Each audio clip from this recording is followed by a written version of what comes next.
James Richardson stood at the window of his new home, watching the morning light spread across his neatly trimmed lawn. After 15 years as a prosecutor and his recent appointment as the state's attorney general, he had finally achieved his dream of owning a house in Oak Hill Estates, an upscale neighborhood known for its good schools and safe streets. "Come on, Max," he called to his golden retriever. The dog's tail wagged as he trotted over to James. Every morning for the past 3 weeks since moving in, they had established a routine of early walks around the neighborhood. The late April air felt crisp as James and Max made their way down the tree-lined street. Several neighbors waved from their driveways or porches. Most had been welcoming when James moved in, bringing over baked goods or stopping by to introduce themselves. At 45, James had grown used to being one of the few black professionals in predominantly white spaces, but he hoped his new home would be different. "Good morning," called Mrs. Chen from across the street as she collected her newspaper. "Beautiful day, isn't it?" James smiled and waved back. "Perfect for our walk." As they turned the corner, Max's ears perked up at the sight of another dog. The owner, a young woman with a friendly smile, approached them. "Your Golden is gorgeous," she said. "I'm Emily, from 3 houses down." "Thanks. This is Max, and I'm James Richardson. We just moved in last month." "Oh, the new Attorney General. I saw your picture in the newspaper. Welcome to the neighborhood." Their pleasant conversation continued until a sharp voice interrupted them. "Excuse me, that dog needs to be on a shorter leash." James turned to see a middle-aged white woman with carefully styled blonde hair and expensive-looking exercise clothes standing on her porch. Even from a distance, her pinched expression was clear. "Good morning," James called politely. "Max is well-trained, but I'll keep that in mind." The woman didn't respond. She stared at them for a moment before turning and walking back into her house, letting the door slam behind her. Emily rolled her eyes. "Don't mind Catherine Westfield. She's appointed herself the neighborhood watchdog. She's filed complaints against half the families here for everything from trash cans left out too long to children being too noisy." "Thanks for the warning," James replied with a small laugh. Over the next several days, James noticed Catherine watching whenever he walked Max. She would stand at her window or garden with suspicious eyes following their every move. Sometimes she would pull out her phone as if documenting their activities. One evening, James was grilling in his backyard when he heard a voice call over the fence. "Mr. Richardson." It was his next-door neighbor, Tom Peterson. "I wanted to give you a heads-up. Catherine Westfield has been asking questions about you and your dog. Nothing specific, just nosy stuff about when you moved in and if anyone has had problems with your dog." James nodded slowly. "Thanks for letting me know." "She does this to newcomers sometimes, but..." Tom hesitated. "She seems particularly interested in your situation. Just be careful." That night, as James reviewed files for an upcoming case, Max suddenly began barking at the front window. James pulled back the curtain to see Catherine slowly driving past his house, her car lights off despite the darkness. When she saw him at the window, she quickly accelerated away. James felt an uneasiness settle in his stomach. As someone who had built his career prosecuting cases based on evidence rather than suspicion, he didn't want to jump to conclusions. But his years in the courtroom had also taught him to recognize when something wasn't right. "It's okay, boy," he said, scratching behind Max's ears. "We'll just keep our eyes open." Little did he know that Catherine Westfield's hostility was just beginning, and that his beloved companion would soon be in danger. 2 weeks passed since James first noticed Catherine Westfield's strange behavior. The spring weather warmed as May arrived, bringing more neighbors outdoors for gardening and evening walks. James continued his morning routine with Max, greeting neighbors and slowly building relationships in his new community. On a Saturday morning, James noticed a flyer tucked under his windshield wiper. "Neighborhood WhatsApp meeting, Tuesday 7 p.m., Community Center," it read. At the bottom was a handwritten note, discussing recent neighborhood disturbances. "Planning to attend?" asked Tom, who was mowing his lawn next door. "I should probably go, see what these disturbances are about," James replied. When Tuesday evening arrived, James entered the community center to find about 30 neighbors gathered. Catherine Westfield stood at the front of the room, a stack of papers in her hands. She paused mid-sentence when she saw him enter. "Well, since we're discussing the issue of pets and noise problems, it's good that our newest resident could join us. she said with a tight smile that didn't reach her eyes. James took a seat near the back, nodding politely to those around him. As I was saying, Catherine continued, some of us have observed an increase in disturbances since certain new arrivals. Large dogs barking at all hours, people coming and going at strange times. Several neighbors looked uncomfortable. Emily, whom James had met on his walk, raised her hand. I live 3 houses from Mr. Richardson, and I'd never heard his dog making noise, she said firmly. Max is one of the best behaved dogs in the neighborhood. Catherine's smile tightened further. Well, I've documented multiple incidents, and I'm not the only one concerned about property values dropping with changing neighborhood demographics. The room grew tense at her thinly veiled comment. James remained calm, years of courtroom experience helping him maintain his composure. I understand concerns about noise, he said evenly. If anyone is having issues with Max, please let me know directly. I'm happy to address any legitimate problems.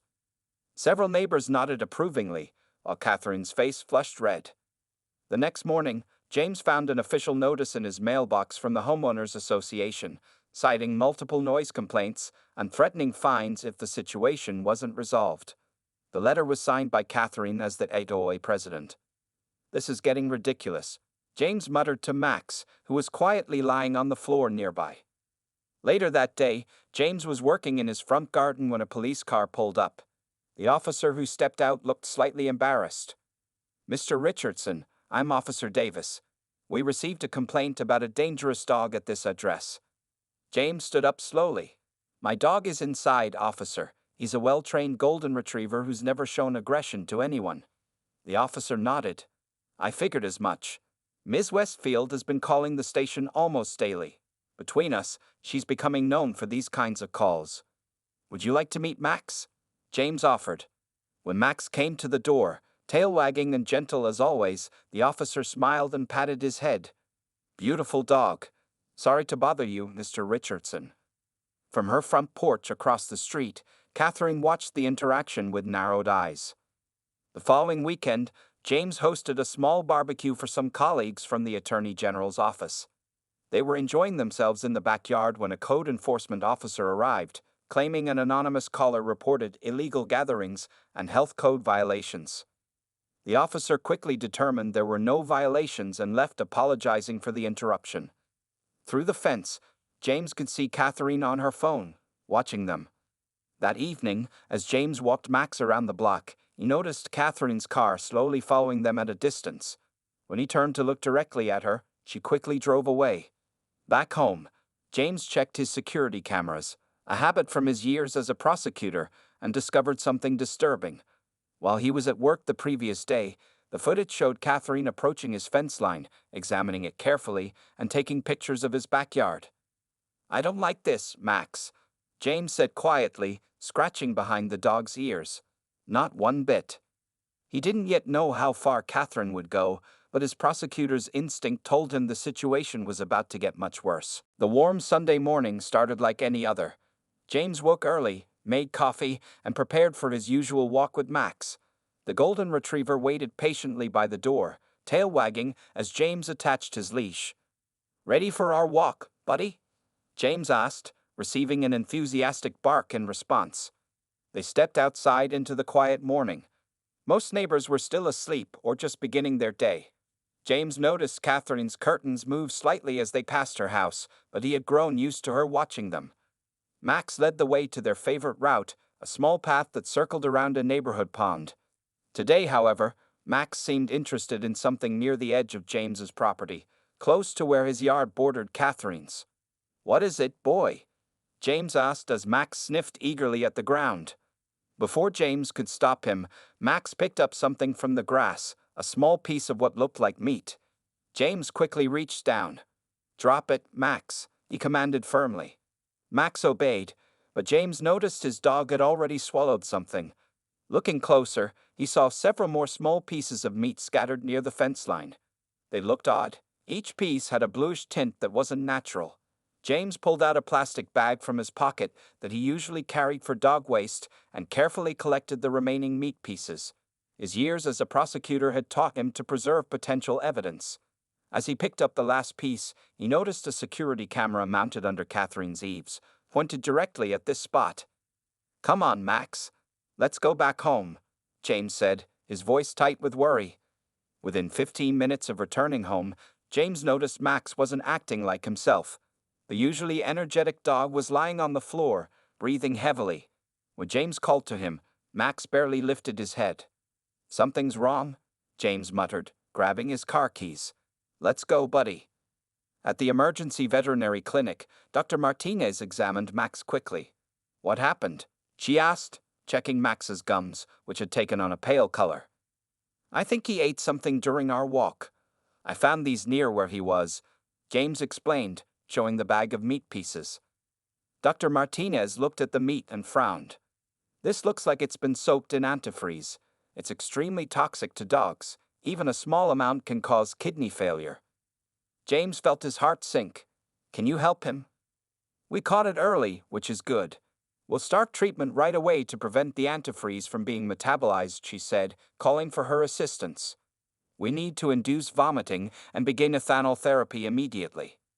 As the vet team worked on Max, James sat in the waiting room, his prosecutor's mind already analyzing what had happened. This wasn't an accident. The meat had been deliberately placed along his property line, right where Max would find it during their predictable morning walk. After an hour, Dr. Martinez returned. "We've stabilized him. The next 24 hours will be critical, but I'm cautiously optimistic. You'll need to stay here for monitoring." "Thank you," James said, relief washing over him. "Can you document everything? The symptoms, treatment, and your analysis of what he ingested?" "Of course," she replied, giving him a curious look. "And I'd like to send these meat samples to the state lab for testing," he added. On his drive home, James' worry turned to focused determination. He pulled out his phone at a stoplight and called Tom, his neighbor. "Tom, did you happen to see anything unusual near our property line in the last day or so? Particularly someone dropping something in my yard?" "No, but my security camera might have. It covers part of my backyard and a bit of yours. Want me to check?" "Please, as soon as possible." Back home, James reviewed his own security footage. At 5:17 a.m., just before sunrise, the camera had captured Catherine Westfield carefully approaching his fence line, looking around furtively, then tossing several small objects onto his property. James's phone rang. It was Tom. "James, I think you should see this footage. My camera caught Catherine throwing something into your yard early this morning. She was wearing gloves and carrying what looked like a plastic container." James took a deep breath. "Thanks, Tom. I'll need a copy of that video." He hung up and looked at the empty dog bed in the corner. His hands formed into fists as he made another call, this time to the police. Officer Davis arrived at James's house within 30 minutes of his call. The same officer who had responded to Catherine's complaint about Max now sat in James' living room, his expression grave as he watched the security footage. "This is serious, Mr. Richardson," Officer Davis said, ruining the video to watch Catherine's furtive movements again.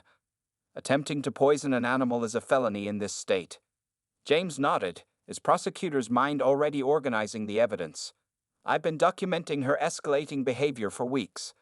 I have the meat samples she left, footage from both my camera and my neighbor's, and Max is currently at Lakeside Emergency Vet receiving treatment for antifreeze poisoning." Officer Davis took careful notes. "Given your position as Attorney General, we'll need to handle this carefully to avoid any appearance of special treatment." "I understand completely," James replied. "I want this investigation to be by the book. I'll recuse myself from any involvement in the case beyond providing evidence as the victim." After Officer Davis left with the evidence bags containing the meat samples, James called his office to inform his deputy about the situation. Then he returned to the veterinary clinic to check on Max. Dr. Martinez met him with a cautious smile. "His blood work is showing improvement. The treatment is working." James spent an hour sitting with Max, relieved to see the dog's bright eyes looking more alert. When his phone rang, he stepped outside to answer it. "Mr. Richardson, this is Detective Wilson. I've been assigned to your case. The lab fast-tracked your samples and confirmed a lethal concentration of ethylene glycol, antifreeze, in the meat. Combined with your video evidence, we have enough for a warrant." "How do you want to proceed?" James asked, careful to maintain his role as victim rather than prosecutor. We'll execute a search warrant on Ms. Westfield's property tomorrow morning. Given the nature of the crime and your position, our captain wants to ensure everything is handled properly. I'd like to stay completely removed from the process, James emphasized. This needs to be a clean investigation. The next morning, James was feeding the neighbor's cat who was checking on Max at the vet clinic when 3 police cars pulled up in front of Catherine's house. From his kitchen window, he watched as Detective Wilson and 4 officers approached her door. Catherine answered wearing an expensive bathrobe, her expression shifting from annoyance to shock as Detective Wilson presented the search warrant. Even from across the street, James could hear her voice rising. "This is ridiculous. That man has been causing problems since he moved in. Do you know who I am in this community?" The officers remained professional as they entered her home. 20 minutes later, one officer emerged carrying a plastic container in an evidence bag. Another held what appeared to be a pair of gardening gloves. James's phone rang. It was Detective Wilson. "Mr. Richardson, we've completed our search. We found a container of antifreeze in Ms. Westfield's garage with residue matching what was found on the meat. We also recovered gloves with the same residue and a journal that, well, it contains explicit entries about her feelings regarding your presence in the neighborhood." "Racial content?" James asked quietly. "Yes, highly inflammatory. She also documented her plans to drive out the unwelcome element by targeting your dog." James closed his eyes briefly. After years prosecuting crimes, he was unfortunately not surprised. "There's more," Detective Wilson continued.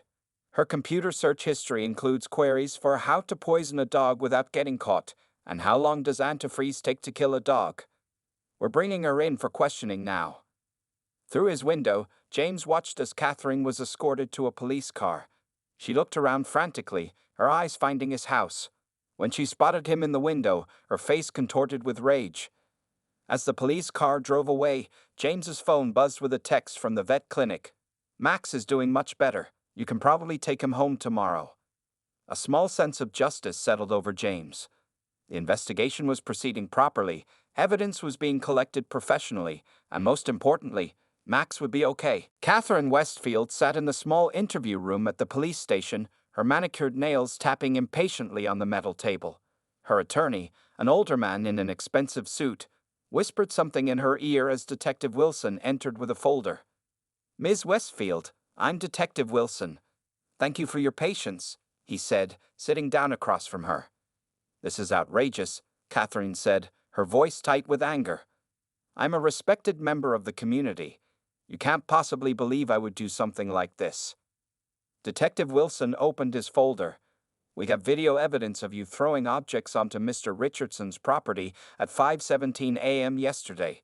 The objects tested positive for ethylene glycol, antifreeze, a substance known to be deadly to dogs."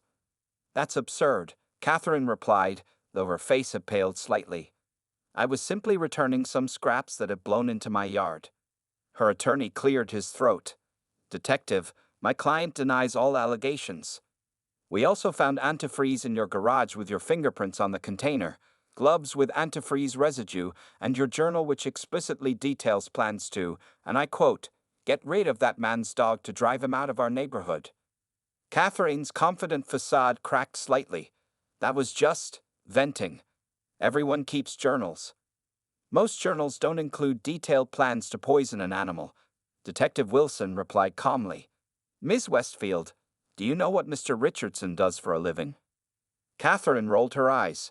"He claims to be some kind of lawyer." "Mr. Richardson is the state attorney general," Detective Wilson said, watching her reaction carefully.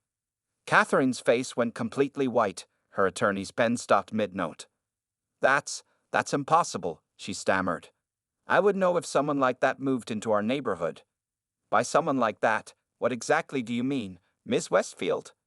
Detective Wilson asked. Catherine's attorney quickly interjected. "My client simply means someone of such professional prominence." But Catherine was no longer listening to her attorney. "He can't be the attorney general. He's just some man who moved in with his noisy dog. He doesn't belong." "Miss Westfield," her attorney warned sharply. Detective Wilson slid a newspaper article across the table. It showed James Richardson being sworn in as State Attorney General 3 months earlier. Catherine stared at the photo, her hands trembling slightly. This has to be a mistake. No mistake. The man whose dog you poisoned is the highest-ranking law enforcement official in the state, Detective Wilson said. A man who has prosecuted hundreds of cases and knows exactly how to build an airtight case, which is precisely what the evidence against you is becoming. The interview room fell silent. Catherine looked to her attorney, who was now reviewing the evidence list with concern. "I want to speak to my client alone," the attorney finally said. Detective Wilson nodded and stepped out. Through the one-way glass, he watched as Catherine began arguing with her attorney, her gestures becoming increasingly frantic. 10 minutes later, the attorney requested Detective Wilson's return. "My client would like to make a statement," he said reluctantly. Catherine sat with her arms crossed. "I didn't mean to hurt the dog. I just wanted them gone. That neighborhood has standards, traditions. People like us have lived there for generations." "People like who, Ms. Westfield?" Detective Wilson asked. "You know what I mean," she muttered. "For the record, I need you to clarify." Catherine's attorney again tried to intervene, but she continued, "White families. Professional people. Not." "That's enough," her attorney interrupted firmly. "Detective, my client admits to placing meat in Mr. Richardson's yard, but maintains she didn't know the substances were harmful." Detective Wilson nodded, making notes. "Ms. Westfield, based on the evidence collected and your partial admission, you're being charged with animal cruelty, attempted animal poisoning, and criminal trespass. Given your journal entries and computer searches showing premeditation, additional charges may follow." As Catherine was processed for booking, news of her arrest spread quickly through the neighborhood. By evening, several reporters had gathered outside James's home. He declined all interviews, issuing only a brief statement. "I trust our justice system to handle this matter appropriately. My focus remains on my dog's recovery and continuing to serve the people of this state." Meanwhile, in the county jail, Catherine Westfield stared at the ceiling of her cell, the reality of her situation finally sinking in. She had tried to drive out a neighbor based on his race, never imagining he would be the one person in the state with the most expertise in seeing that justice was served. The county courthouse buzzed with activity as Catherine Westfield's arraignment approached.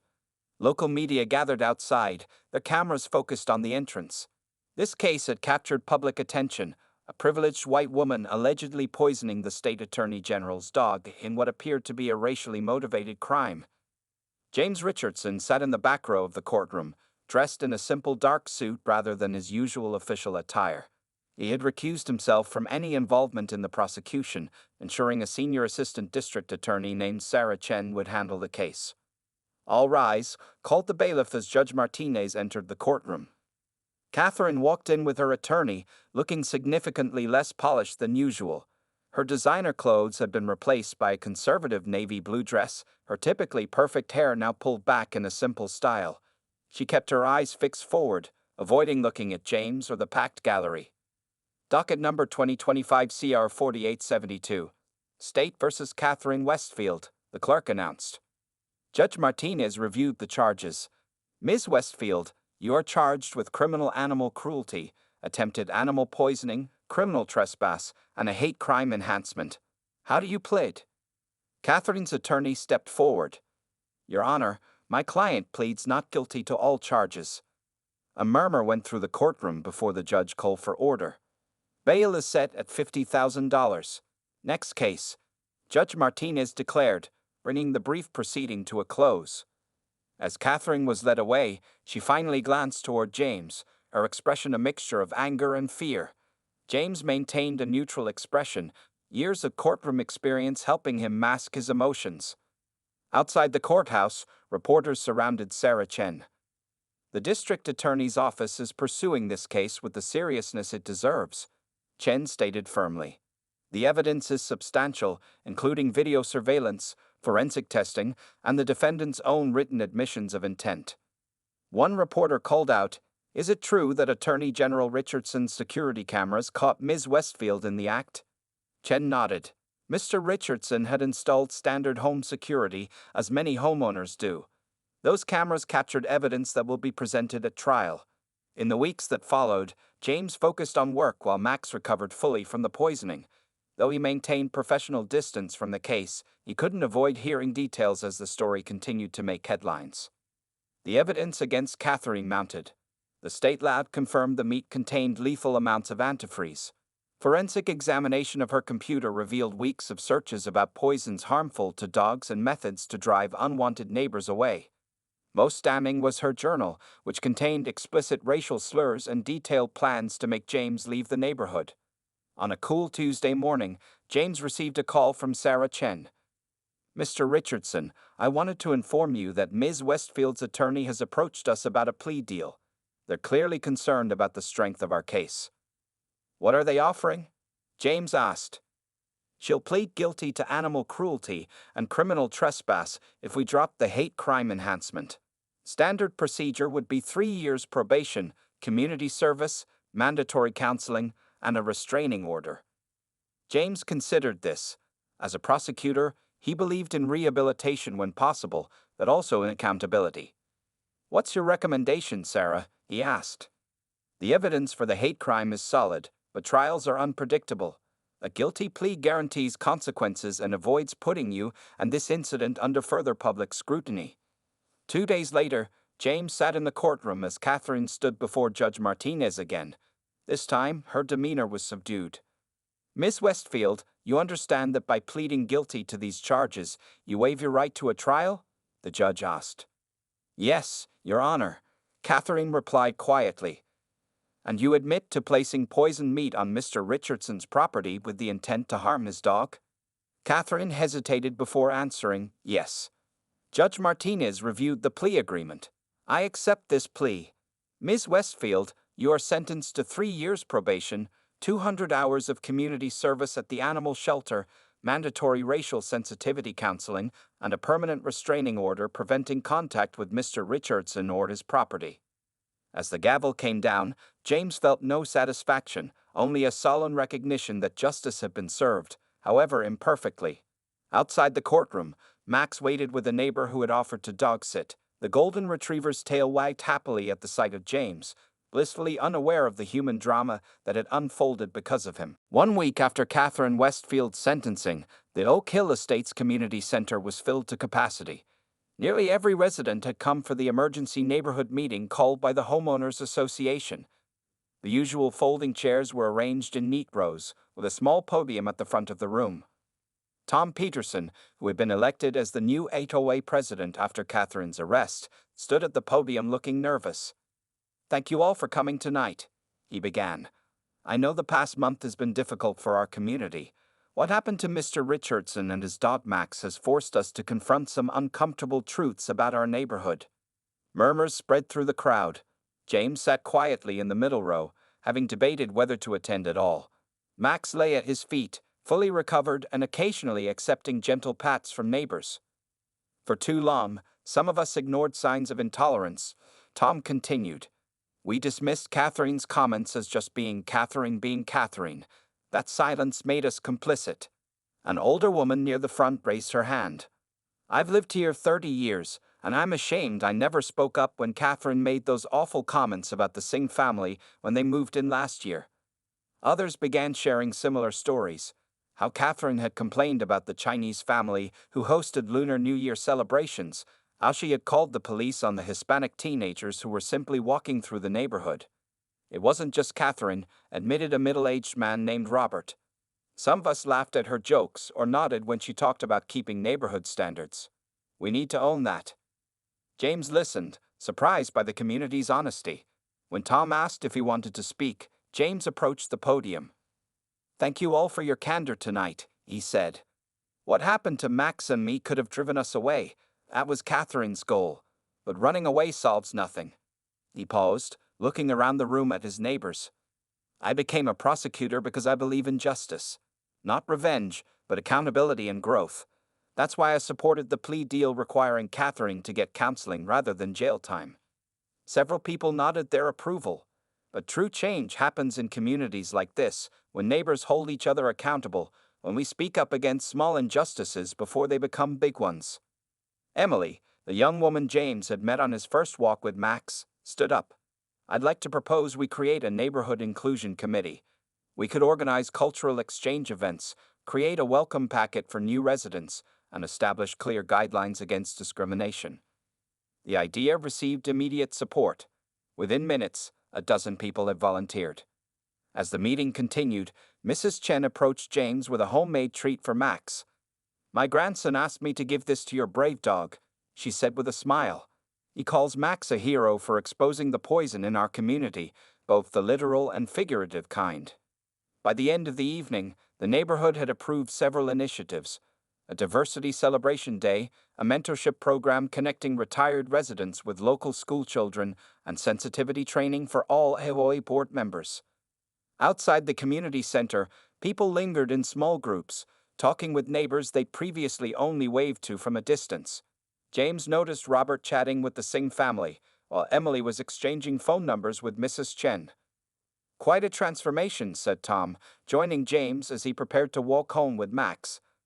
"I'm sorry it took something like this to wake us up." James nodded.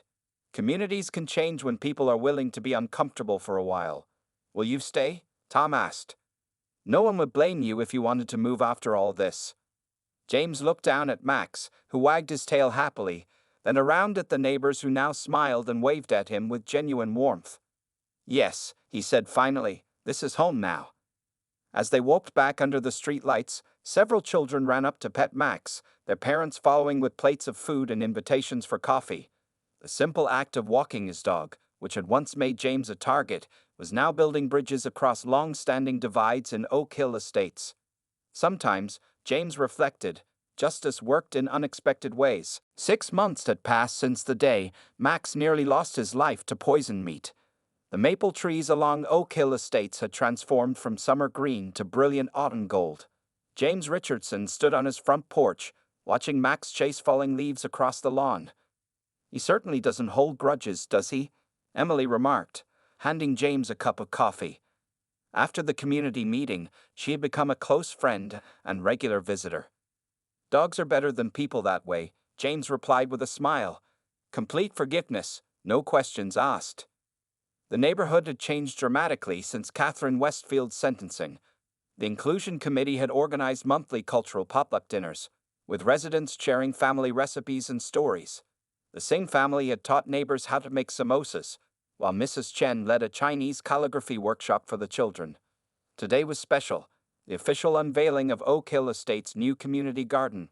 The space, once an unused corner of the neighborhood park, had been transformed into raised beds and gathering areas. Each family had been invited to plant something representing their heritage. As James and Emily walked Max to the park, neighbors greeted them warmly. Children ran up to pet Max, who had become something of a local celebrity. The golden retriever wore a special blue bandana for the occasion, a gift from Tom's granddaughter. Attorney General Richardson called Mayor Davis, who had arrived for the ribbon-cutting ceremony. "We're honored to have you here today." James shook her hand. "Today I'm just James, a regular neighbor with a friendly dog." The crowd gathered around the garden entrance where a small podium had been set up. Tom stood at the microphone, looking around at the diverse faces before him. 6 months ago, our community faced an ugly truth about itself," he began. "One of our neighbors acted on prejudice and hatred in a way that could have resulted in tragedy. But sometimes, our worst moments can lead to our best changes." The audience nodded in agreement. "Today, we dedicate this garden not just as a place to grow plants, but as a place to grow understanding.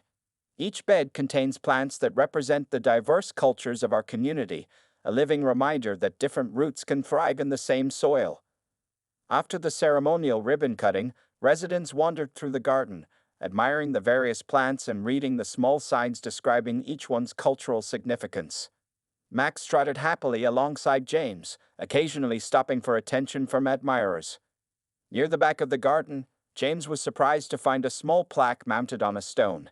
It read, "The Max Richardson Resilience Garden, where community grows stronger through adversity." The committee voted unanimously, Tom explained, noticing James's surprise. "Max brought us together in ways we never expected." As the afternoon continued, James found himself speaking with Robert, the neighbor who had admitted to enabling Catherine's behavior. "I saw her yesterday," Robert said quietly. Catherine? James asked, surprised. Robert nodded. At the grocery store in the next town. She's working there now, part of her community service arrangement. She looked different, humbled. Did you speak to her? James asked. Briefly, she asked about the neighborhood. I told her about the changes, the garden. She was quiet for a moment, then said something I never expected.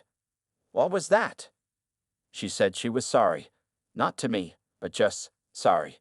Said the counseling was helping her understand things she'd never questioned before. James nodded thoughtfully. That's a start. As evening approached, families spread blankets on the grass for the community picnic. Max lay contentedly at James's feet, occasionally accepting gentle treats from children. Mrs. Chen sat beside James, watching the diverse group of neighbors sharing food and laughter. You know, she said wisely, in my culture, we believe that poison can sometimes be medicine in the right amount and context. James looked at her curiously. Catherine's poison was meant to destroy, Mrs. Chen continued. But instead, it became the medicine our community needed to heal from a sickness we didn't know we had. Looking around at the transformed neighborhood, children of different backgrounds playing together, adults engaging in genuine conversation, Max happily receiving affection from everyone. James had to agree. The attempted poisoning of his beloved dog had, ironically, been the catalyst for healing a poison that had long existed in Oak Hill Estates. As the sun set over the garden, James realized that true justice sometimes grew slowly, like the plants around them, but its roots could run deep and transform entire communities.